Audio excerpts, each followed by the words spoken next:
This is episode 216. I think I might have loose jacks.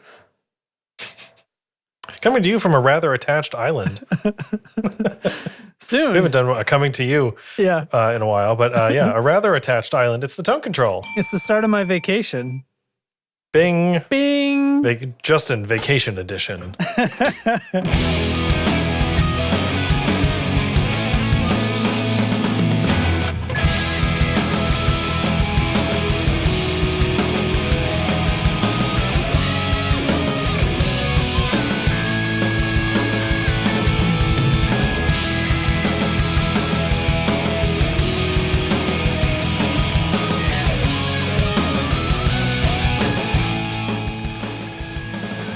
Hi. Hey. Hi. How you doing? I am a complete mess. I'm super stressed out. And of course, as soon as I sat down, like everything went haywire. And so we're 15 minutes late because of it all. I'm leaving for a trip tomorrow morning at like 7 a.m. We're going to do That's island fun. life for a week. It's supposed to be fun. But of course, I struggle all week to get enough work done. And then a bunch of house stuff that has to get done comes up. And I'm trying to like do all this crap. And some of the work I'm trying to do is actually mixing music. So I'm like trying to be in a creative frame of mind also. And I basically just barely got it all out the door. And everything's ready to load in the car. I think like at this moment, I'm actually ready to like sleep and then wake up and leave. Except that I just still have this pressure. Right, like I get that thing where like you're crazed and you're doing all this stuff and then you do it all, but your body's not done being crazed. So you're kind of like, you have all this like energy and you're not really sure. It can't be applied to anything. Yeah. So And then, yeah. And so I'm saying that I am usually doing something like this that's like a fun thing that this is part of my life routine, right? I'm going to be a podcaster now. So hopefully this will reset me, but I feel like I need to apologize because No, you're fine. Do you feel like you're coming in hot? yeah, it's like if I'm doing this or doing like a Twitch stream or something, it's like I need to not be a bummer. And I feel coming into this, I'm like, oh, don't be a bummer. So here. The tone control. Dude, I'm all out of seltzer and I got nothing in a koozie. I got my giant ass Hydro Flask water bottle with a Honey Pick sticker, a Mythos sticker, a tone control sticker, obviously. Another Delaney? Mythos sticker, a 37 Effects sticker. Delaney, Baymax for no reason. Just, why not? I had a Baymax sticker, slap it on there. All right. I'm feeling a little better. We can take all the time you need. Like, look at Baymax. He's so happy. He's waving. Yep. There he is. Hey, bro. It's all good. Just chilling. Okay. Okay. How are you doing? So I'm doing fine. Excellent. As of today, so like we're now, hang on, let me just like get the number right because I keep losing track. Beth is 35 weeks pregnant. So we've done all the baby classes. We're like, things are really moving. On the other side of this wall behind me is the nursery, and it's like very put together and getting far more finalized, like a real human's going to live there. And that's kind of weird. But my favorite part about this week is that— Human with a butt and everything. My favorite part about this week is that the apps tell me that our baby is the size of a moderately successful game of Jenga. I'll tell you, anytime I've ever had moderate success at a game of Jenga, it's way bigger than your baby is. There's no way. Yeah. Because well, look at that, for example. Look at that. Damn. Look at that. So That's quick. a friggin' Jenga made with 2x4s. Oh my God, he hit it in the face. That poor kid got hit in the face with 2x4s. That's not great. Sure did. Okay. So that's just, that's a fun thing for me today. It's fun. Usually they use fruit. Oh, yeah. I mean, so the app we have, you can choose your comparison. So you chose how successful a game of Jenga it should be? No, it tells you every week, like what they are. So the food this week is a spaghetti squash, which I feel like is way more accurate. I don't think I know that squash. That's a squash varietal I'm not aware of. also the size of, as big as a plate of spaghetti from Lady and the Tramp. Not just any plate of spaghetti, but the one from Lady and the Tramp. Yeah. And then a moderately successful game of Jenga. So that's the 80s and 90s nostalgia category. So, you can pick your poison every week. Wow. Mm-hmm. Okay. I got to stop looking at the Jenga and the I know, Jenga me too. Okay.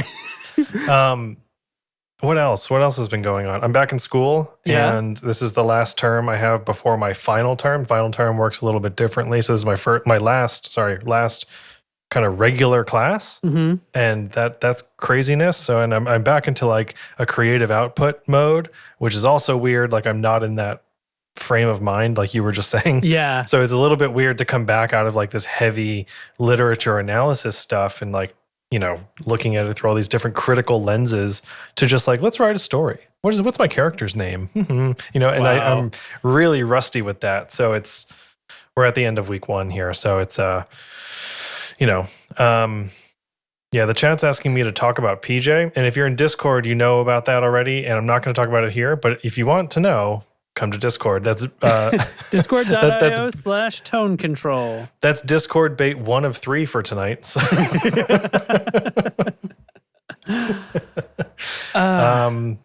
Yeah. Damn, dude. What do you want to do? I don't know. What is supposed to happen right now? We're going to go to, so this is the vacation we're taking is to Edisto Island in South Carolina, which we've been to before. Okay. We're doing a re-vacation from a couple of years ago. I've not re-vacationed anywhere like that before. Like other than places I would go when I was a kid because we had family there, but I've not re-vacationed a place with Beth. Yeah. So it's an island, but it's a rather attached island. Like you have to take a long bridge to get there, but you're not, you don't have to take a boat to get there. And it's just a tourist spot. It's just some nice beaches. There's Oceanside and then there's Bayside, and the Bayside is like shallow forever and full of dolphins, which is pretty rad. Last time we went on like a dolphin tour thing where they take us out in like a 20-foot boat or whatever. And I remember it was Captain Landon, and he was this 20-something guy. He was a lot of fun captaining this boat around. He let Arya drive the boat a little bit. And she was like 3 or something. And we booked the same place, and Marielle was like, I'm going to send him an email. And she sent him an email. She's like, last time we had a super good time with Captain Landon. I have no idea if he still works there, but I just wanted to tell you that. And they were like, in an hour, they wrote back. They're like, he still is a valued member of our community, and he typically charters fishing boats. And here's a picture of him holding a giant tuna. And if he's around, let's see if he'll come out of retirement for it. We will ask him if he's able to come do your dolphin tour. That's wicked. What kind of captain name is that? I don't know. The guy was on fire though. Like he turned up, and I've heard that name before. That's not weird. we're all hanging, like there's us and like the couple of other families that are coming out on this particular trip, and we turn up at like 9 a.m. or whatever. And after a while, like this other guy and a lady kind of approach. And he kind of walks up and says something like, "What's the story with the captains here out for this company all being late all the time?" Like he kind of like mouths off about how they're garbage or something, and kind of stands around with us for like 2 straight minutes. And then finally he's like, "Well, anyway, let's go. Well, anyway, let's take this boat out." Not that he was funny. like super late or anything, and everybody's got the picture of all the TV captains now. I like this. Gosh. There's so much happening in the chat. Yeah. We got a lot of people here tonight. Welcome, everybody. Shout out to the Discord chat. Shout out to Discord. There is this new thing in Discord where apparently voice channels can have a text chat within them. And I don't know if I haven't experimented with it. I don't know how to do it. Click open chat. So if you're looking at there it is. Yep, it covered my face. It definitely covered up. This is what I was afraid was going to happen. All right, so we're going to X that out. We're not going to use that. Yeah. We're going to use the tone idea of having chat. I like the idea of having our chat history there. And by the way, tonight the gift call is bears. This is going to be something. Yeah. So bears are going to be going down during the Pedal Genie bit later on. Yeah. And bring your best bear gifts. All right. All right, I think. Okay, I think you feeling better? Yeah, I am. I'm feeling a bit better. I'm thinking it's time to settle in. We're gonna do a little bit of normality here. Thanks to Pedal Genie for sponsoring the tone control. Visit pedalgenie.com and start your wish list today. Okay, and now for the first moment all week, I am going to look at the show notes. That's fine. NAMM. Yeah, that's it. NAMM is going on. I didn't put a sound in there, and that's it. I'll get removed from YouTube. What's going on? I don't know. Oh man, this was minutes ago, Justin. Try to keep up. Oh, sorry. I got too many windows. I got to switch around. So NAMM, all right. NAMM's going down, and I did notice because even if I had my head ducked into work the past week, it was unavoidable because, of course, the email inbox just explodes with like, check out our new shit. Mm-hmm. I'll tell you right now, I will volunteer that my poll from NAMM so far, I saw a bunch of random stuff, but my poll was Neve, AMS Neve, getting into the small like desktop interface game, the 2-channel interface game, to the tune of about $1,000. So they're about 10 times the cost of where the competition seems to be landing. My Focusrite Solo here on my desk, which is great, by the way. Like, it's kicking ass. Here's the thing. Like, people ask me about microphones for various things, like a lot of podcasting and like streaming and other nonsense. And it's like, should I get the SM7B is, of course, like, it's a great microphone, but it's like hype to hype city. It's a status microphone. It is. And everybody's like, oh, do I need this? And I'm like, you know what you need? Because I can give you plenty of examples of it sounding fucking brilliant, is the pod mic from Rode, which costs $100. It's like getting an SM58, except it's formed to look like it's supposed to look and have a built-in pop screen and everything. Yeah. And the Focusrite Scarlett. I love this mic. And you don't need any of those cloud lifters or any of that shit that everybody tells you need, because guess what? It sounds brilliant. And those... Boom, $200. You're right into podcasting. Yeah. Or you can buy the interface from AMS Neve for about $1,000, and I'm sure it's great. $1,200. You're right into podcasting. I'm sure it's great. Technically, that one's a 10 input because it has an ADAT on it, which is a nice touch. Okay. And they've got analog. What's it? So in guitars, we would say it's a effects loop. What is it? It's an insert point. They've got full analog insert points on both channels. Which is definitely like some highbrow stuff that people who have a tiny desktop interface are not typically equipped to use. But it's there. I certainly am not. It's there. I mean, like, I just need a thing that will listen to my microphone and will listen to my guitar, right? And the rest is history. So, I mean, the point of analog inputs like insert points like that is you could put a hardware compressor or a hardware EQ in line with it, which typically with a USB interface you can't do, right? Because your preamp is going directly into your computer. So, I mean, that is a feature that's distinct, but it's not. It's just hilarious to me that like everybody enters this market and the Neve is like, you know what? Us too. Watch this. Yeah. So, what's fun that you saw? I'm excited to see that NAMM's back. It's not really, I think it's maybe not going the way it has gone in the past. It seems pretty light. The coverage is a little bit different. You know, it's the first one back from COVID. Yeah. It's in Anaheim and it's in the summer, but it's at the time of the NAMM that's in Nashville. So it's like the timeline's a little confused. So winter NAMM is usually in Anaheim, but I'm kind of curious if they're going to move to a once a year model. Summer NAMM was always like so much smaller. Right. I don't really know why they did it, but well, they'll do it as excited long as to it's see supported, right? And if now they're coming back, like we may settle into a new normal. Yeah. Yeah, I'm excited to see it all in my feed, right? Like it feels like, oh yeah, cool. Like look at all this gear. Like there's just stuff to kind of like just pick through and like, I like this and like, I've seen that already. And what's interesting though is the industry has kind of moved to this releasing gear a little bit throughout the year. Instead of all at once, because they didn't have it. Instead of all at once. Yeah. So it's a little bit strange because I still feel like we're seeing new products at NAMM, but we're also seeing stuff that was announced a month ago at NAMM, presented as though it's new, which it is, but it's still like from a month ago. So it feels kind of like, I've seen this already. It's like they had the freedom to stagger a little bit and avoid being in each other's way. Yeah. maybe. And So yeah. Yeah, I like seeing the coverage, the interviews from the floor and stuff. Like some of the guitar YouTubers I follow are there and they're working on videos and stuff. So like that just feels nice. I'm like, I like that. But we can dive into this first news thing. That's a NAMM news. All right. Let me hit you with something.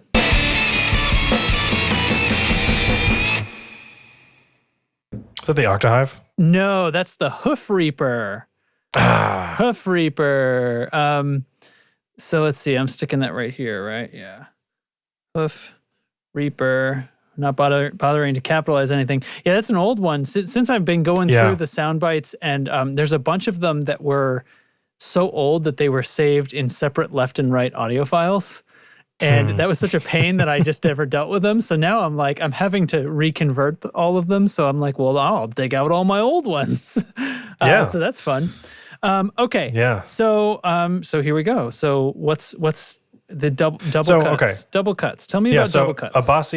Abasi Concepts. Are you familiar with Abasi Concepts, Justin? I am now. I mean, look at this motherfucker. Okay, so Abasi Concepts started by Tosin Abasi, right? The guy behind Animals as Leaders and stuff. So, it's like they make these. Have you ever seen those basses where there's no top horn? It's kind of like a Les Paul, but it goes all the way up the fretboard, like really far. Oh, their guitars kind of look like that. Yeah. So they make these like super progressive guitar designs, and they have that. They're often extended scale, multi-scale, things like that. Mm-hmm. Taylor says the shape rules. He plays bass. I trust him. I don't know if I would like it for guitar because I'm like used to wrapping my thumb over, but whatever. Yeah. Is this a 7-string? This is the first orange one is a 7-string, isn't it? Yeah. So these are the first designs from Abasi Concepts that have like the double horn shape. Okay. The more traditional guitar design, at least in the top bouts. I like their inlays here. It looks like a story. It's a story arc. It's a story arc. Yeah. That one got you good, didn't it? I'm having fun. All right. Good. All He's right. back. I want to. What's this called? The 6-string Emmy and Latte. Yeah, that one's a Strat, basically. It's effectively a Strat. Very cool. And the other one's a big, chunky humbucker style. It's a 7-string version. The 6-string version will drop next year. So, would you sorry to interrupt. Would you hold this like flamenco? Like, is that meant to go right in my crotch right there? Is that what that is? If you wanted. I mean. Well, I mean, I can hold, if I wanted, I can hold any guitar like that. I'm asking, like, look at the shape, the way the back is all cut off. And yeah, I don't know. I've never seen anyone sit down with it, actually, now that I think about it. I've always seen them all right with the strap. But anyway, so now as if out of nowhere, Tosin Abasi, completely separately from all of this, gets an artist model from Ernie Ball Music Man. Just like, why not? Like, what the fuck is that, right? Why is his own company not doing his I don't know. It's really kind of confusing. So there's another link in the show notes there, under the same bullet. Right over here. And like this that's the whole NAMM lineup. It's that second one in from the left. The gray one. This is the gray one, silvery gray. So scroll down. It's the first one below the fold. Okay. And oh wow. There you go. So, I mean, right? Like it looks pretty wild. I think it pretty clearly borrows design language from other Ernie Ball Music Man stuff. It has like the gearless Steinberger tuners and things like that. Right. And multi-scale. It's a new trem design. So I mean, it looks like I misspoke a second ago. I said that the 7-string was out now and the 6-string was coming later for Abasi. That's actually for Ernie Ball Music Man. So correction. Right, 6-string 2023. Yeah. This looks like it would be in Bill and Ted's Excellent Adventure. Mm-hmm. I know those were. Oh shoot! Now I'm blanking on the name of the. You remember when the guy comes and plays the guitar from the future, and it's like it's just like the next evolution. Yeah, it's the next evolution of pointy guitar. You know, we haven't seen pointy guitar market in a while, I guess. I think as far as pointy guitars go, I don't hate this. I don't love it. I would rather have like the St. Vincent, I think. Or even the Albert Lee model. But that's the St. Vincent's definitely more like if I was going to pick one for myself, I guess. Yeah. I mean, all kinds of things are flooding into my head. Like this looks like this would be, your a character weapon in like a Final Fantasy game. Like there'd be one character who for some reason uses guitars because that's how Final Fantasy works, and this is what it would look like. Yeah, you know, I like that. I think I'm really not concerned, but the thing that's most interesting to me is that Ernie Ball Music Man is making Tosin Abasi's artist model, yet he has a guitar company. Maybe he, right? Like that just, it reads weird. I don't get it. Yeah. Well, business is a weird place or something. I know. I mean, whatever. That's fine. Here, I'm going to post a link to the Abasi Concepts site. So you can take a look at the other model that they're currently making, which has that like super extended upper horn. Jeez. Yeah, I mean, Matt asked if I'm putting my thumb over the 12th fret. Probably not, but it feels to me like I would find it odd. God, look at that guy. So, yeah. It looks like you should play it on your lap. Like, no, don't sign up today. Get out of my face. Don't you know how bad that makes your site look when I put you on the stream?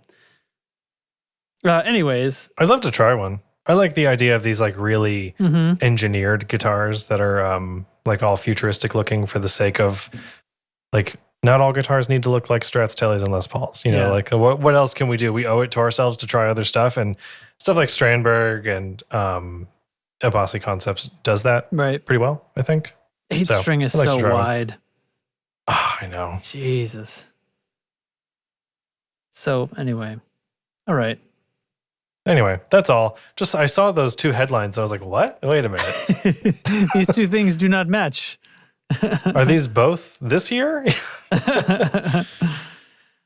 Yeah, man. Cool. That's it. Cool. Let's do another news item. Let's do another news item. I'm going to pull another deep cut.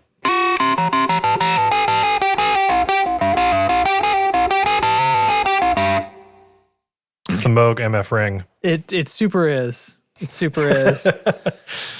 Because who else would make just a pure ring modulator, right?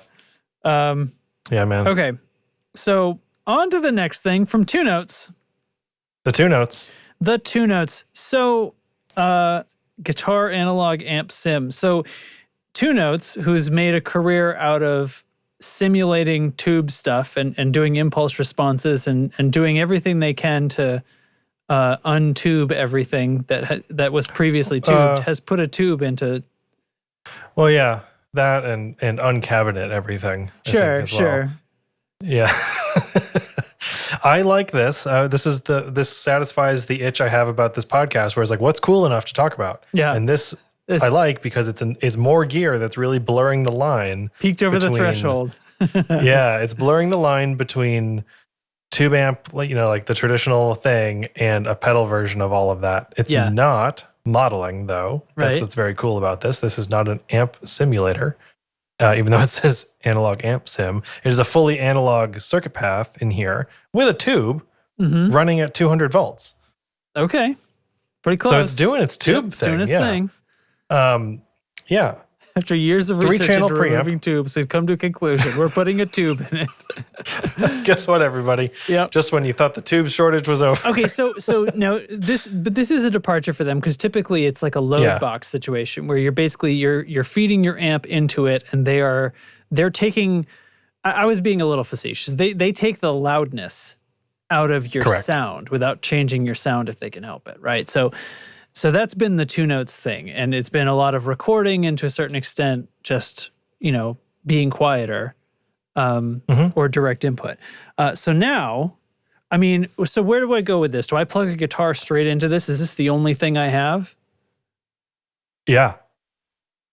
Well, then. So here's the deal, right? It's a 3-channel preamp, okay? Okay.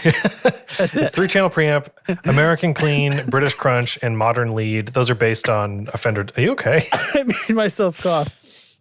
I'm good. Oh my God, it's contagious. Over the internet. Yep. Okay. The American Clean based on a Fender Deluxe, the Marshall Plexi for the British Crunch, and the Modern Lead is an Soldano SLO 100. Like I said, it's not modeling, but it does have cabinet sim. Yeah. So it'll do that. And you can go there's an XLR out. You can go to front of house. You can go to an FR. You could can skip all of that and go into an amp and just like have those preamp sounds as stages into your tube amp. Okay. All three into channels a power have a amp boost. or something? Yeah. Yeah. All three channels have a switchable boost, which is very cool.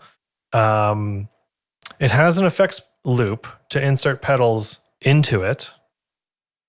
Oh, Okay. so it's still also okay because well, why does it need an effects loop for that? Hold on. I need to. Look at this. yeah. Switchable. So it's got the effects loop. Keep talking. And it'll do 4-cable method, so you can put it into the preamp stage of any amp with an effects loop. So You know what I'm saying? it will go into an amp's effects loop, and then you As plug the preamp for that amplifier. as a preamp for the amplifier, and then, but if it's in the effects loop, then it's after the preamp of that amplifier. Right, but stuff now like it's my there as a Rev pedal, over here, sort of. you can turn that preamp off. Oh, okay. You can, yeah. So yeah, which And is then a it has two an notes effects product, loop. but yeah, Okay, so you what I'm going to can do be doing is, some real shit. You're really going to. So if I and bear with me here. If I have an amp, let's say I have a Rev D20, and I'm going to insert this 4-cable method into the effects loop of the Rev D20. And then this has an effects loop which I can put pedals into. So obviously, I'm going to put my HX Stomp into there, and then I'm going to put my Copper Sound, tremolo into the effects loop of the HX Stomp. Does time slow down for the Copper Sound pedal because we're that far into? Like how many sections seconds have we done it? Yeah, how many loops are within your loop? And if the Copper Sound pedal turns off, do you die in real life? Or I was just watching Doctor Who before coming up here, and they had this quote. It was like, "How many seconds are in an eternity?" And that's what I'm thinking of right now. okay, like yeah, you're 3 loops removed from your signal. Is there How a many common loops are in ground eternity? between all those, or have we lifted the ground somewhere? Are we standing on Common the ground anymore? like electrical ground, or like yes, Earth. Like a metaphorical ground. It's both, I think. Okay. Yeah. Yeah. Okay. Cool. So I like this. It's $3.99. You can get them on pre-order right now, and this is in that thing where like that's a good price.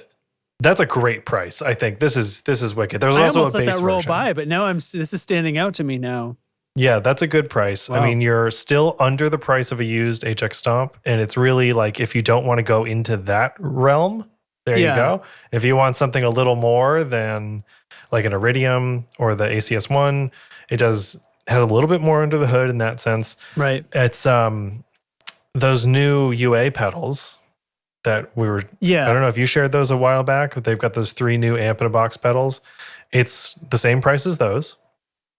It's a much better deal than but those are 1 amp. Right. This is 3 different things, and it can be your clean, your crunch, and your lead. Yeah. Jeez. So with switchable boost on each channel, mind you. So right.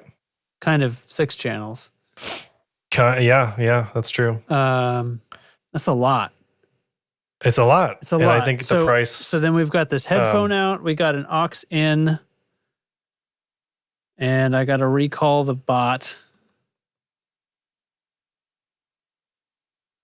This isn't super important, but yep. Aux in, headphone out, and it has an XLR out.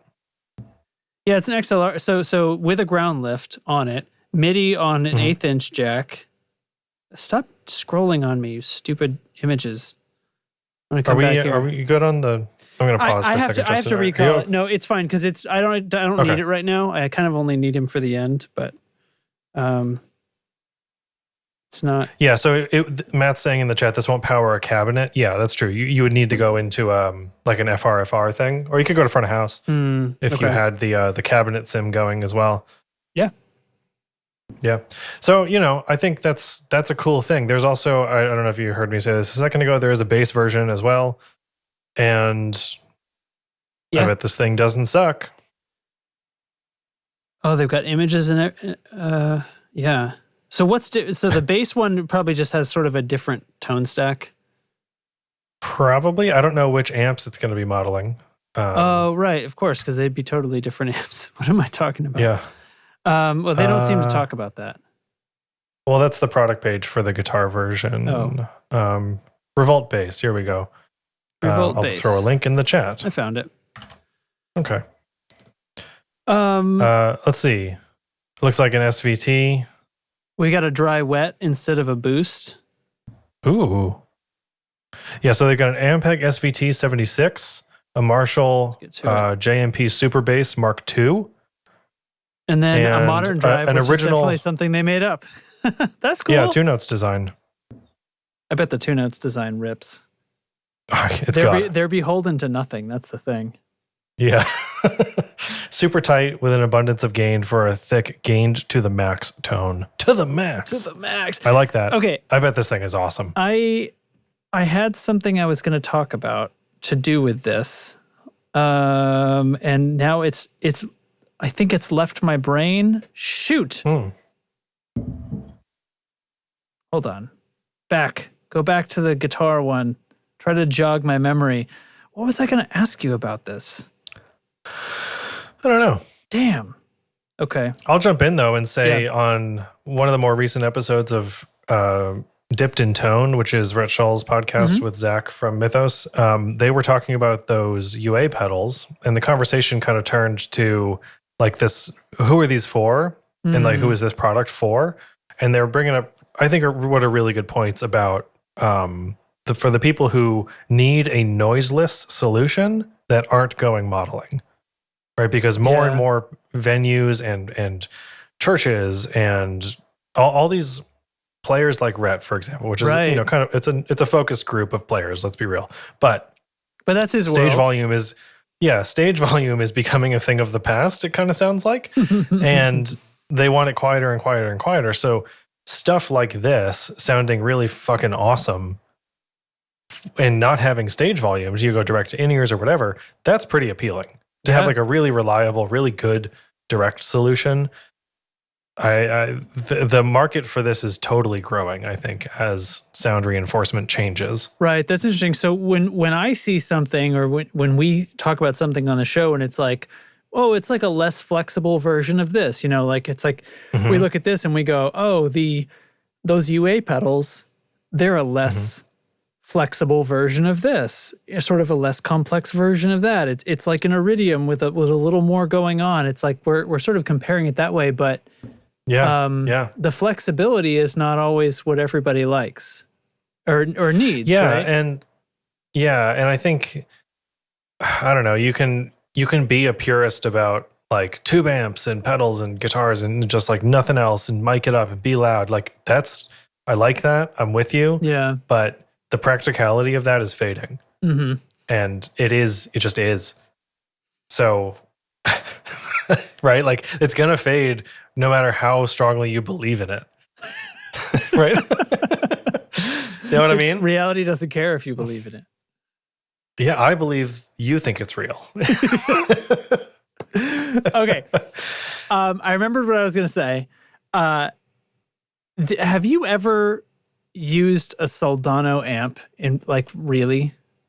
No. I've not in my entire I remember years ago like playing in bands. We ran into one band with one guy who had a Soldano amp, and I honestly don't remember what it sounded like.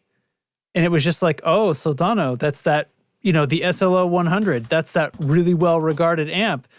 But like it's in a lot of like modeling suites.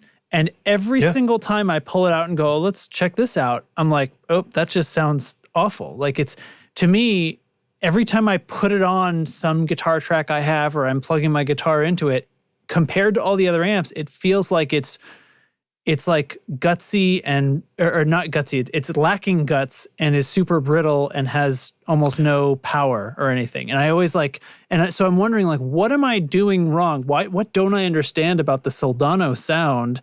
I need Rhett to make a Soldano video, I guess is what it comes down to, so that I can understand it. That's a good point. Yeah. I mean, I think in my experience, I struggle with modeled Marshall tones, for example. Maybe your struggle space is Soldano. What does the Marshall modeled tones do? Like, where does that put you that you don't want to be? When you turn it on, what's wrong with the Marshall? They just, under the pick, they feel a little odd to me. And it's not that they don't sound good. They just need more work to get to sound good. And I think that's also true of the Soldano models. I don't know about this one in the 2 notes. Maybe it's awesome right out of the gate. But because I know these amps sound good. They're on every record forever. Right. You know, like they're one of the great amps. So that's how they got onto all these things. But like Marshall, for me, like it's typically kind of honky and maybe less clear than some other things, but sometimes that's okay, you know? But it depends kind of what guitar you're putting into it and things like that, that's true for every amp and amp model. But and maybe it's just me thinking like I should like Marshall, and maybe I don't. You know, I just end up on this. Like there's a funny thing about with like my Helix is on the floor here. You see stuff like, well, this is modeled after a 62 blah blah blah, like some super rare amp. Yeah. And people are like, well, it doesn't sound very good. Well, have you ever played a 64 AC30? No. Have you ever been in the same room as a cranked Marshall full stack? No. Most of these things, like, they're rare or they're modeled after settings that nobody can really practically do. So, like, just be honest. You don't know what this vintage blues breaker actually sounds like. The most you've heard it on these old recordings. Right. The most you can say is, this isn't working for my guitar right now. Right? Yeah, you can't say this doesn't sound good because the goal of it is to sound like this amp you've never heard. So you have no idea if they've done a good job at that, do you? Yeah. And they so probably much involved. have. I assume that when I've used these Soldano models inside of a Helix or who knows what, I'm assuming they sound right. But it's just, it doesn't work for the guitar that I'd plugged into it, or it's not right for the sort of thing. Or I don't know. I think it I don't know. I think I was expecting it to sound, some of these, I was expecting it to be sort of like a different flavor of JCM 2000 for some reason. And that's probably way off. Right? Because I just have no idea. I don't really know either. Honestly, I know it's one of the good ones. That's the thing. I know, and within Helix at least, I'm sure this is true for other modelers as well. Yeah. At least in my mind, and I think some people agree with this, there are some amps that are just the default settings are killer. And they are one of the good ones. And you can really shape them a lot. Like what Matt's saying. It's kind of hard. Yeah, it's kind of hard to find a bad sound in certain amps. And they're more universal. They work with my whole guitar collection, right? They work with all of my pedals when I'm doing it on the HX Stomp setup. Like that kind of thing is more appealing to me. But it doesn't mean those other ones can't sound good. It's just how much time do you want to put into it? Yeah. And really, how much time are we actually talking about here when building a new Helix preset from scratch? An hour? Right. At most. Like I probably wouldn't spend an hour, at least in one shot, tinkering with one sound. I would do it over many days. You know what I mean? Like I would I don't know. I would let it. I blanked out there for a second. I didn't understand what you were even saying. That's so weird. But my point is like so to get it to I'm sort of like answering my own argument here, which is like, if you think it takes too much time to dial it in. Well, it's really not that much time. It's not, you're not killing how many minutes are in an eternity? How many minutes are in a Helix preset? So anyway. Oh my God. Okay. So anyway, exactly. I think 2 notes, cool shit. Yeah, that's pretty rad. I think it's time to do some pedal genieing. What do you say? I say yes. You guys ready for the bear gifts? Are you guys ready for bear gifts? Because we're about to hit it. Let me just call don't fire them off now. You guys are starting too early. You got to wait for the thing. All right, here we go.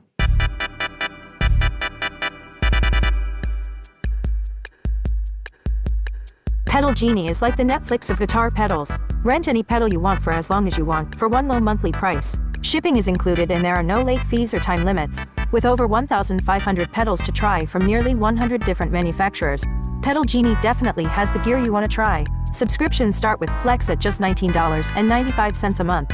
Try out one pedal at a time for as long as you want. send it back when you're ready for the next one. For only $39.95 a month, the standard subscription includes shipping, so you could have a different pedal every few days. If one isn't enough for you, Pedal Genie Pro gets you 3 pedals at a time for only $64.95 a month, shipping included. There's a subscription for everyone, and best of all, your first month is free. If you find the pedal of your dreams, the one you just have to keep, Pedal Genie will offer you a buyout option. Prices vary with the length of your membership and the type of pedal, but you'll definitely get an awesome price for the pedal in your hand. So head to pedalgenie.com to fill up your wish list with pedals, and they'll send out your first pedal ASAP. Pedal Genie, all your pedal wishes granted.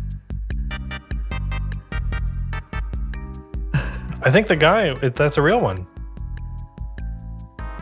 The with it laying on it's like it's like those people who befriend lions in Africa and stuff.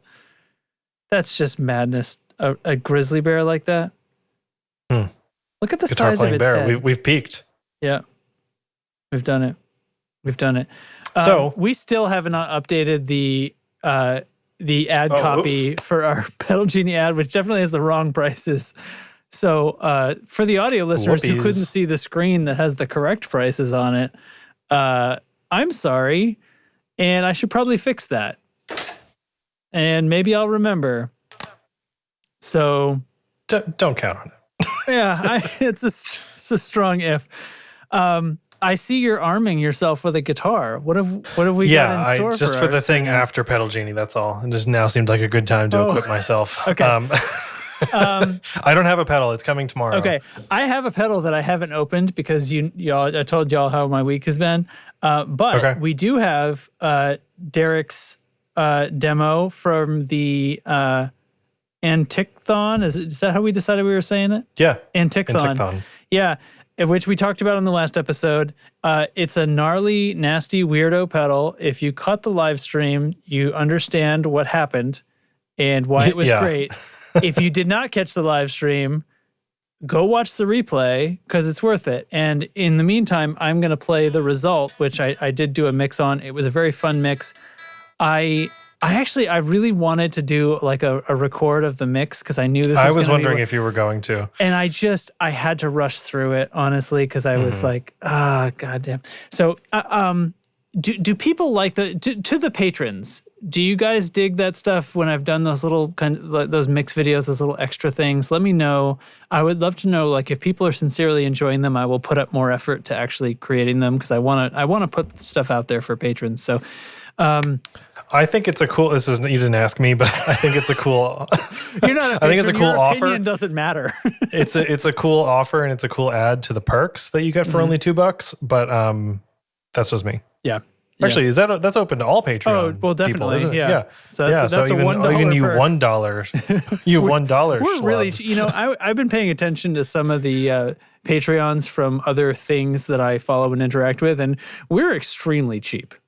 We are very affordable. I didn't realize that most patrons, most Patreon affiliated organizations do not start at $1. Yeah, that's like just to have the lowest tier. It's not that I think we deserve more than that. It's just that, like, I did not realize Patreon's a kind of a big deal. Anyways, I'll mention real quick, we have a decent number of people paying more than either of those tiers. You can choose to pay extra, and that is amazing, and we love you for that. And we love you in general, but especially for that, it's awesome. So don't feel like you're stuck at $2. It's just that we can't really offer anything extra beyond what you get at $2. We don't feel like the value we're offering demands more than that. So it's really about it's a push situation from you, not a pull from us. Yeah, if you want to donate, like. Yeah, I mean, hey, throw in like a couple grand and maybe Justin will mix a song of yours. Yeah, I mean, that would what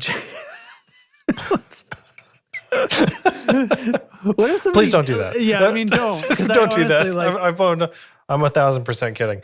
There's one podcast I listen to, they have $1,000 a month tier and it covers them officiating your wedding. There was one of an organization that I'm not really associated with, but runs in the same crowd that over in my gaming podcast. They do some charity stuff typically around Christmas time, and this past one, they're sort of a comedy show, and they do a lot of like writing skits and things like that. And their charity thing this past Christmas was insane, and all the different levels you could do. And like they would, at a certain point, you were donating like $1,000 or pounds or whatever it was, and they were like writing and recording an entire episode just for you, in which you were a character cast in it, and no one would hear it unless you personally played it for them, because they would send it just directly to you and it would not go on the air and all this stuff. Holy smokes. I mean, there's things like, I don't think we fall into that category. We don't write stories. So we couldn't. No. We could, you know what we could do is for $1,000, we could cast and record an audio drama of whatever story Derek creates for his class. Hell yeah. I feel like that's a worthy effort to put in if somebody wants to kick in a lot of money. Anyways, so we're How talking about that demo? We're talking about the Antichthon. This is the eventual creation that was creationized, and I'm going to go get my pedal open while this plays.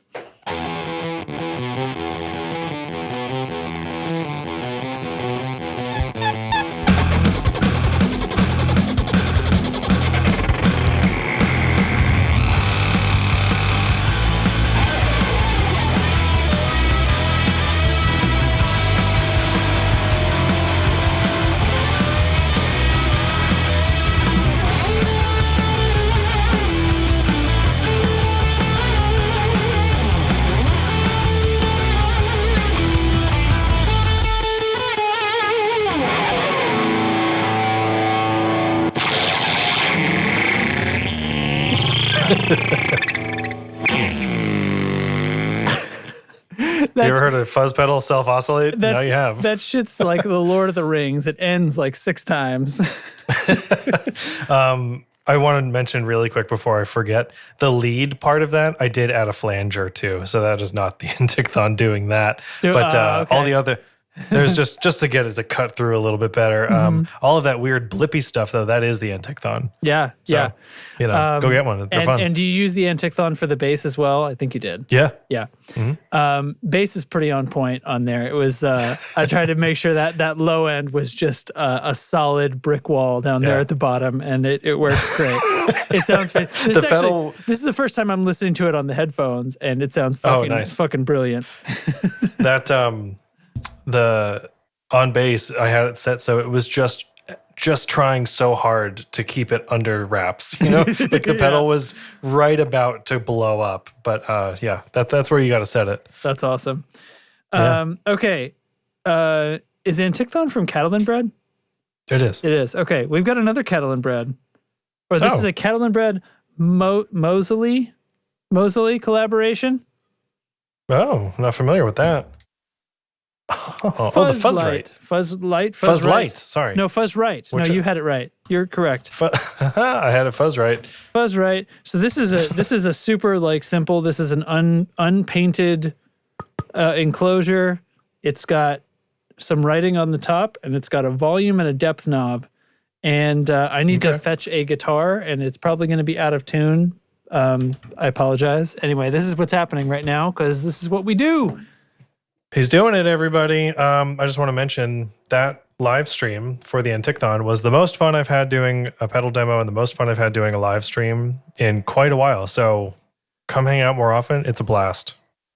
It's like a little mini version of the podcast, but we're actually tracking the music. So, yeah. All right. Looks like Derek found a product page at least. Sweetwater. Okay. I need to plug in some stuff. $159 for this thing. These are cool knobs. They're like little hi-fi knobs. Yeah, they're cool. Cattle and Bread Moseley collaboration. 9 volt, it says. She says she wants 9 volts.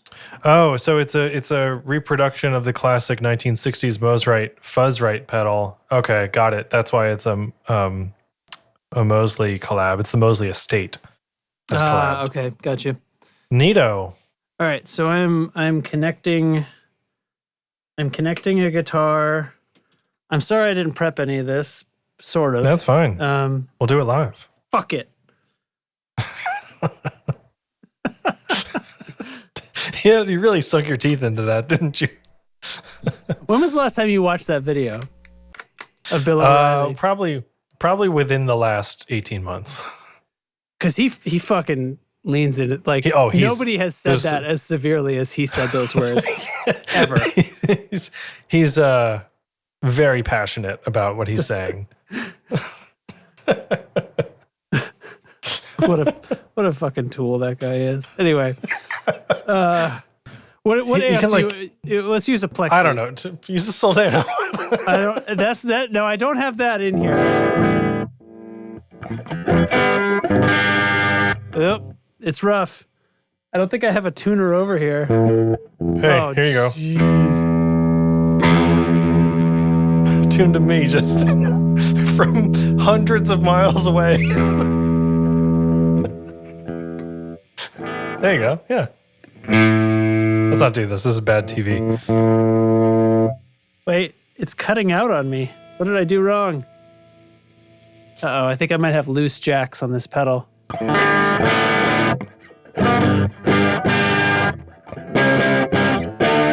going to get you a clip-on tuner. This is painful. Just use one string. It's a fuzz pedal. Okay. All right. I don't know what this is so... I just can't...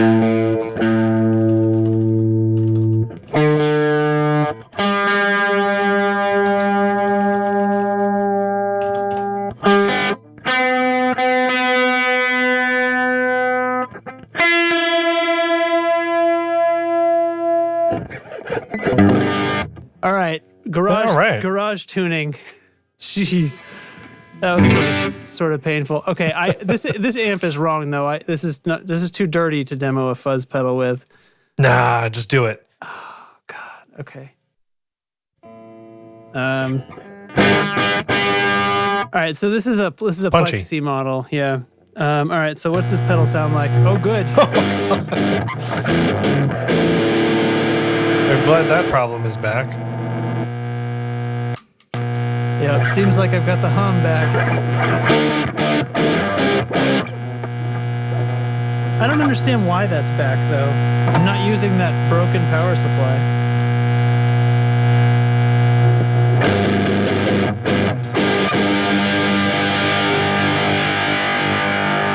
Oh, there you go. Use more. It's all squelchy.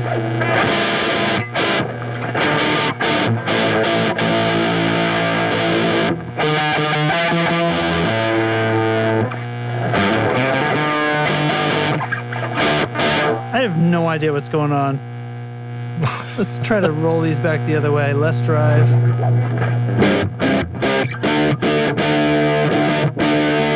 I mean, I don't know a ton about fuzz history, but it sounds to me like an old fuzz pedal. Yeah, which I think is what it's supposed to do. I don't think I like old fuzz pedals. That's fair. I feel like this hum is unreasonably obnoxious. Something's going on, yeah.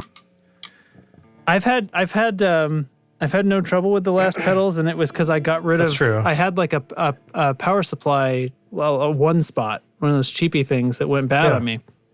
So I'm not using. Is it that something weird in your house, like your dryer's running? Is anything like that? I don't think anything's running. Well, because I filter everything out here in the studio. That's true. Yeah. You know, I've got them. They're all behind. Just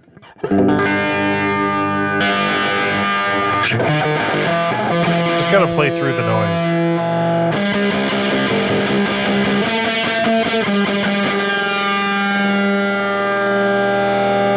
So if I max it out.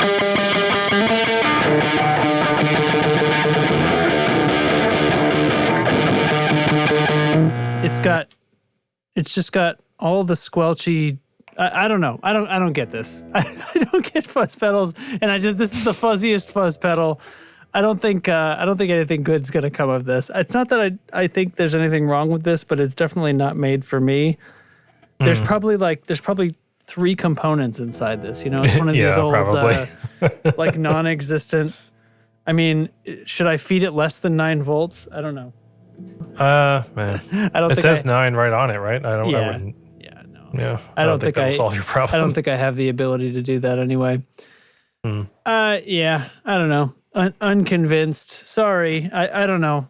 This is definitely something where you'd, if this is the right pedal for you, you knew about it before I told you about it, because that's fair. Probably seeking that shit out. So, yeah. Anyway, thanks, Pedal Genie. I don't know. Try again. Yeah. Hey, this is the glory of not actually having pedal companies send us their pedals. This is true. Yeah, and it's the low commitment, low stakes on whether you like a pedal or not. Just send it back. Yeah, exactly. I'll drop this you know what? I'll drop it in the mail tomorrow morning as we leave the house. There you go. So I have a delay pedal coming tomorrow, so that will make for some fun demos. Okay. Demoing. Let's see. Oh, what's this? Okay, this might be. I'm trying to find one sound that I haven't used. Have I played this one?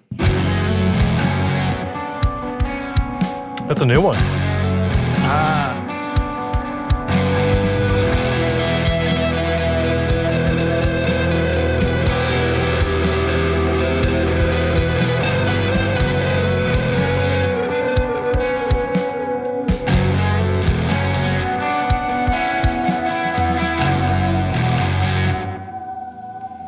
Yeah. I didn't recognize Black Fountain. Black Fountain. I didn't recognize the name. So I just after work today I had some free time and I was like, oh, I'm gonna like make a Helix preset, just like start blank canvas, and I want to make something just for why not, plug in my headphones. And so what I decided while I was doing it was I'm gonna try to start. I probably can't commit to this. I'm going to try to start making a preset pretty often, like hopefully per episode, maybe not that frequently, but every now and then I want to be making a new Helix preset, and they're going to be free, and I'm going to give them away to listeners. But this is bait 2 of 3 for Discord. The catch is you have to be in our Discord to grab it. So, so because it's a very easy way for me to share them with you, and it's a very easy way for you to reach me to ask for it. So, join the Discord, and if you're a Helix user, or this includes Helix native, and probably occasionally HX Stomp, this preset is too large for HX Stomp to manage. But if you're a Helix person and you like presets, I'm going to be making all kinds of stuff. It may not be useful, but it's going to be fun. And like I used to do, a couple summers ago, I did a Tone of the Week series on Instagram. So it's kind of like that. But it's specifically just for like sharing presets and stuff. Right? Because that was like Instagram. That was Instagram, yeah. So I want to, we'll start it out like with Discord, and just to get the things rolling. If you like what you're hearing, I'll just send it to you. And if this gets better, right? If it's like a real thing, files? We can. Oh, not very. So you can probably just drop them right into Discord. Oh yeah, we've done that over in our digital rig channel, but DigiRig channel, and I'm going to make sure that I'm using all stock Helix stuff. So there's no third-party IRs with this. Okay. So anybody with any Helix can load them in. Yeah. And it's going to use all the built-in stuff. So what happens? What happens if you load a preset that's too big on an HX Stomp? It just doesn't load. It just says it'll not say compatible. No. Oh, that's a bummer. Yeah. Well, we should try to. I wonder if we can make. Well, I don't know. This would depend on the preset. To sort of do it. Here's this. This one's too big. Here's one with the end. Here's like an abbreviated version. Yeah. Yeah. Anyway, I had the Helix here in the office. So I started with that today, and the preset is called the Tone Control Episode 216. Fantastic. So I'm here with my Les Paul, and I just threw a bunch of shit on here, and it was kind of fun. So let me pull this a little closer. So I'm using the Placator amp, Placator Dirty Channel, but I took the drive way down. So this is about as clean as this amp gets before it turns off. Wow. Okay. Yeah, it sounds great. I think it's a Friedman clone. Okay.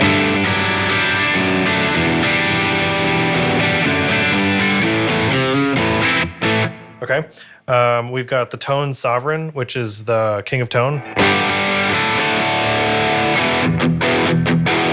the triangle fuzz, which is a triangle big muff. Yeah. The kinky boost, which is the exotic EP booster. These are all on separate foot switches, so they will stack up together. The gray flanger. Nice. And then I've got a foot switch controlling the drive on the amp and the mid-range. So it's like a boost and a mid-range bump on a foot switch. So here's the amp. And then with the boost. Okay. Huh, okay. I've got the Adriatic delay, which I think is my favorite delay type in Helix. Oh, so dark. It's very cool. And I have a foot switch changing the subdivision of that from a quarter note to a dotted eighth. So I'd switch that. Right on. Nice.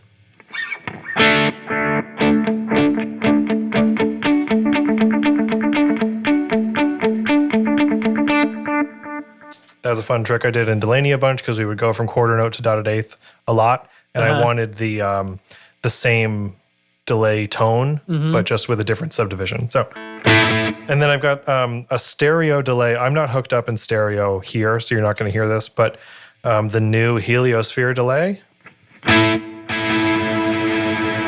Oh, I hear Which what's adds- supposed to be stereo about it. Yeah. So it adds reverb to one of the sides, and I think that Oh. side like changes. It's a great sound.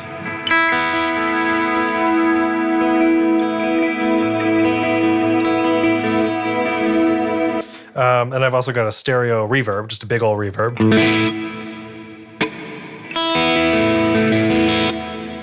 And then a sub octave, just because like you got to bring the beef sometimes. And then on the expression pedal, because why not? Nice. So you can get some like totally wacky shit.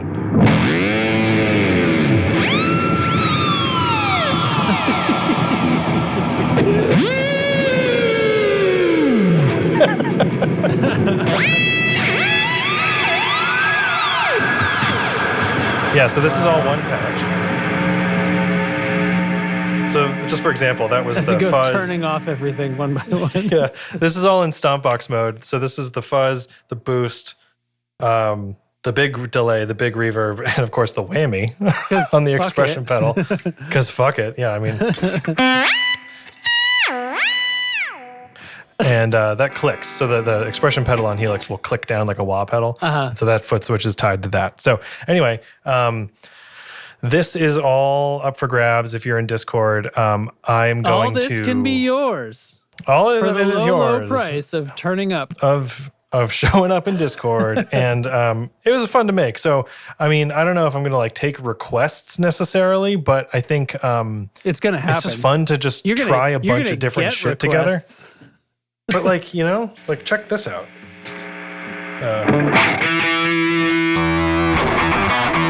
Right?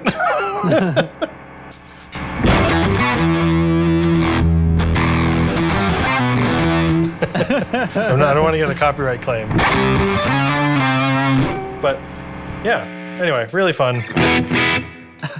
Nice. Really, really fun. So if you want that, just give me a shout and I'll throw it in Discord. And that'll be a thing from now on, maybe. Cool. Yeah, and that's the talk in chat. So yeah, I mean that you're doing it on the floorboard version, but any version will work as long as it has enough blocks. Right. So this will load up into Helix LT, I believe, as well. I'm not 100% sure of that, but like if it doesn't, you may just have to change the stereo effects to mono. That saves a lot of power. This is running. Let me peek. This is using both signal paths because like I ran out of DSP on one of them. So the stereo stuff takes up a lot of power. Yeah. So, and it comes with the foot switches all assigned. I did not do snapshots just because I kind of ran out of time, but maybe I'll do those in the future depending what's going on. So yeah. Nifty. And yes, Taylor, I would love to have a Helix. It would be a great thing to have around here. It's not proved necessary, and all these sorts of things become business expenses for me. So as soon as it would actually make me legitimate money to buy one, I'd have one here in a couple of days. I live very close to Sweetwater's headquarters, so it'd be here in no time. Anywho, yeah, just I thought about like kind of demonstrating some fun stuff I like to do, like applying multiple amp controls to one foot switch and applying the subdivision to a foot switch, things like that. And then I was like, well, I've got one foot switch empty here. I got to put something in there. How about a whammy? Like, let's just get weird, you know? Let's do it. And yeah, if people are super into it, I can see people chatting about the HX Stomp. I can also kind of share the settings like as an image if you want to like take a look at the HX edit screen and make it in something else. That's cool too. We'll figure it all out. It would be easy to pull like half of that, not including the stereo part, and maybe leave off a couple of things so that it fits on HX. Well, like the whammy won't work unless you had an external expression pedal. But yeah. Right. That's cool. Cool. All right. All right. Well, that's what we've got. So I think we're gonna do some thing of the week, and I'm gonna try to figure out which of these. Oh, here's an old. I think this is another oldie. Oh, it's when I played fucking that song. Is it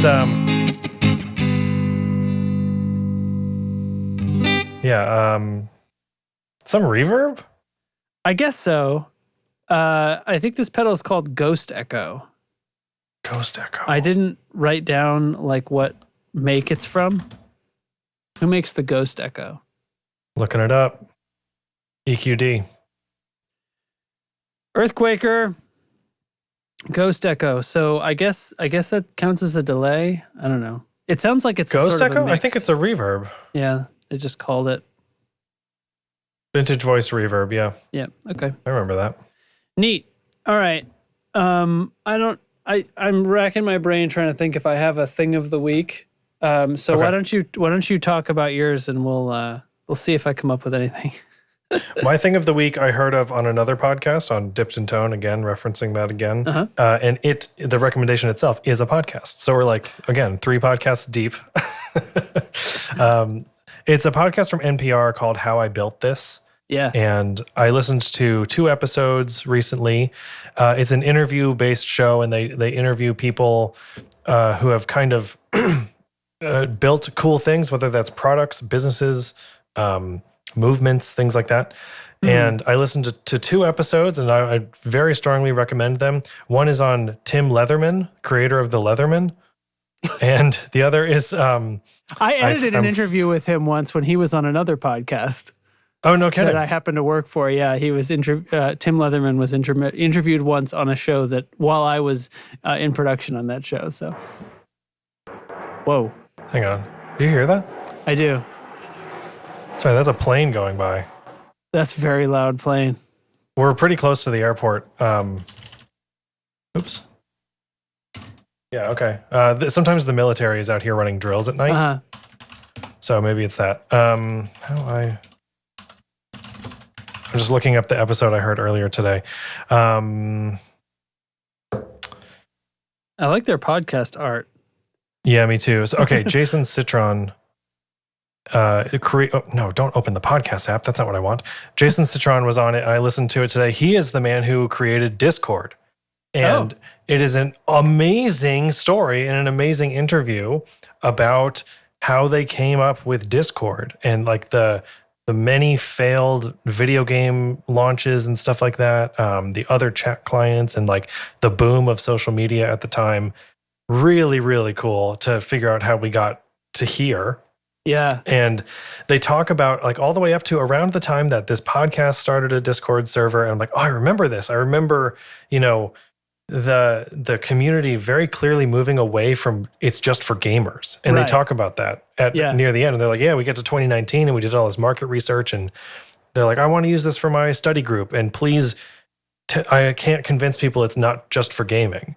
Right. And so they like totally pivoted, and now it's just for like people to have communities about anything. Right, because why would it be just for game? I mean, what? Yeah, that's how it started, and then like it took them a little while to kind of like move beyond their original mission and stuff and their original goals, right? To realize the potential and what it could be used for. So, I'm going to be checking out a bunch of other episodes. I've got a few on my phone that I'm looking forward to, including let's see how I built this.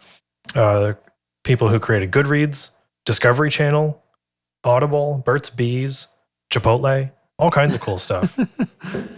Oh, that's funny. And yeah, so far they've been really just awesome conversations, awesome interviews. The one with Tim Leatherman is so crazy. He's got the craziest story revolving around how he got that product to market. That is true. And it took way longer than it should have, and by all accounts should have failed. It's awesome. So anyway, that's my recommendation. It's a podcast called How I Built This. All right. Shoot. I'll tell you what. I'll give you a TV program, and it's not even on anymore. Well, it's kind of on. Okay. All right. So I'm going to say, because I've been thinking about it a bit lately, The Expanse. This was a series of books, and before that, I didn't know that. Before that, it was an attempt to create a tabletop role-playing game, and then eventually that turned into books.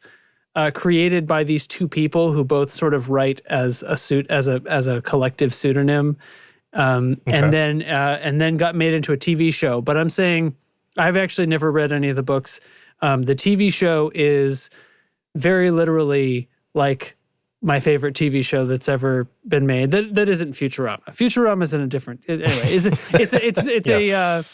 a sci-fi, like a kind of a mostly hard sci-fi drama show.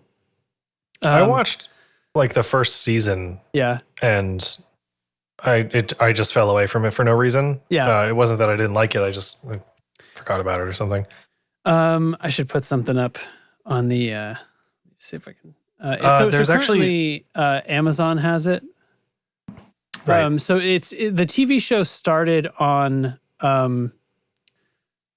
Sci-Fi. On the Sci-Fi Network, and it ran for 3 seasons, and it got canceled. And move tab to other window. Blammo. So it got canceled, and then what happened was basically the fan base more or less petitioned Amazon to pick it up and reignite that flame, so to speak, and including people showing up and holding like not a protest, but what would be the opposite of just like an attention-getting gathering at some place where Jeff Bezos was going to be, and like waving signs at him and stuff like that until eventually So anyway, they picked it up and ran 3 more seasons of it. And it stayed good.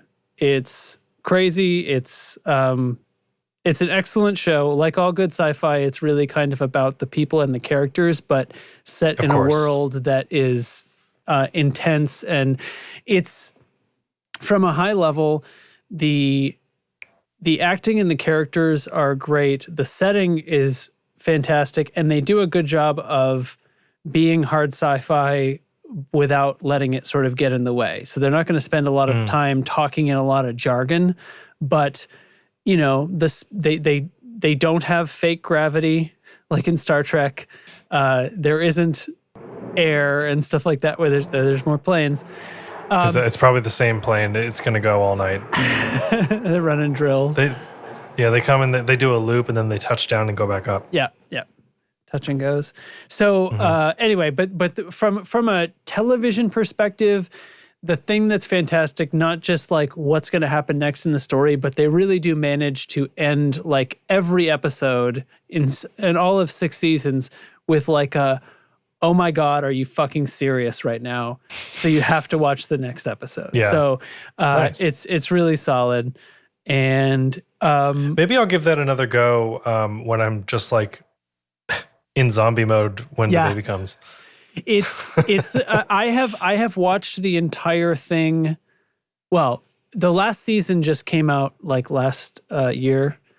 So I've only seen season 6 one time all the way through, but every other, like the entire rest of the show, I've definitely watched at least 3 times all the way through. And it's been a bit, because it was like end of last year when the season 6. So at this point, it's been a few months and I'm starting to get the itch. So this is like a mainstay in my life at this point. Awesome. It's a great show. So anyway. Nice. That's another horrible ending. Oh, also, it didn't really have an ending. Here's the thing. Here's the secret. It sort of had an ending, but there's more story in the books than was ever made into TV, and they kind of ended what they're planning on producing on Amazon. But who knows what the hell's going to happen, I think, at this point, because there's definitely a lot more. There's even more in the show that they just kind of leave open-ended, because it's everybody who read the books knows there's like a whole other scene going over here and going on over there. And so anyway. Before I forget, Adam Savage has tested the YouTube channel and many things. He's done a lot of content with like the prop masters for The Expanse. From a while back, I think like a season was coming out, and he did all these like deep dives into the costuming and the props and stuff. I didn't watch a ton of it, but I did watch. For a fan, you got to check that out. Oh, it's great, and the way that like they use a lot of magnetic boots so that they can, when they don't have thrust, like basically if the ship is pushing, then they walk around, because the ships are basically like tall buildings. But if the ship isn't thrusting, they have to use their mag boots. And the mag boots are like these little, I don't remember if it's like a snap bracelet or something, but it's like this thing that was sort of like a pre-made child's toy that they kind of repurposed and put into the boot so that the light would turn on and off at the right time. And like just the evolution of the helmets and stuff. Yeah, Adam Savage did a great job. Well, whatever. It's fucking Adam Savage. Are you kidding me? So yeah, everything he does is a great obviously. But anyway, okay. Well, I liked it a lot, and you should too. So that's about it. That's about it for me. What do you think? Cool. Yeah, I'm good. Want to get out of here? Yeah, let's get out of there. So if you enjoyed the program, and I hope that you did, then you should come join us in Discord, where you can find all kinds of fun stuff. In fact, what I'm just going to send you to is, where's our super link? Oh, if you just type ! links in the chat, that'll bring up that. Oh, but don't we have like a... Oh, yeah, hang on. Hold on. It's coming. Linked. Oh, my God. Linktree. We have a thing that has all of our links. It's linktr.ee, and I can never, when I'm typing it, I can never remember where the dot is. It's Linktree with a dot somewhere. I don't know. Try, experiment. There's Discord. You can find us on Patreon, and of course wherever fine podcasts are sold, and also regular podcasts. And you should leave a review. That should be link. Yeah. Yep, I'm fading out. Okay. So, do you want me to do the read again? I did it last time. Yeah, that'd be fun. Okay. And didn't we decide on a name? A name was decided upon. That's what I was grabbing. That's what you were about to do. Tell them about the Patreon a little bit. So I'll Patreon, do the names in a second. You can find the links all at Linktree/the Tone Control with a dot somewhere. All right, I'm back. I'm having so much fun. No, it's fine. No, I want to keep going. You just go there and find us on Discord, find us on Patreon. If you want to support the show for as little as $1 a month, we're extremely cheap date on Patreon. And if you want to double down for just $2 a month, you can be in the super duper club, the Royal We, as we like to say, which gets you a special role in Discord where you can join us to be here in the chat at the show. And you can tell me about how The Expanse was apparently bad.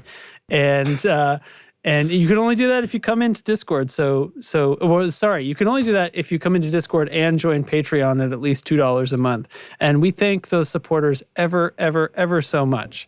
I'm changing the name of the group to the Super Duper Club. All right, so now for $2 a month, you can be a member of the Super Duper Club. There's nobody better. End of story. And the patron supporters for this week, all right, they're going to include Carson Ricketts, Nick Greenwood, Timmy S., Matthew Fenslaw, Ryzen Wolf, Jamie Evans, Jeffrey Wright, Doug King, Doug Gann, Righteous Ryan Johnson, Steve Huffman, Jonas Sabatini, We Miss Lee Mulligan.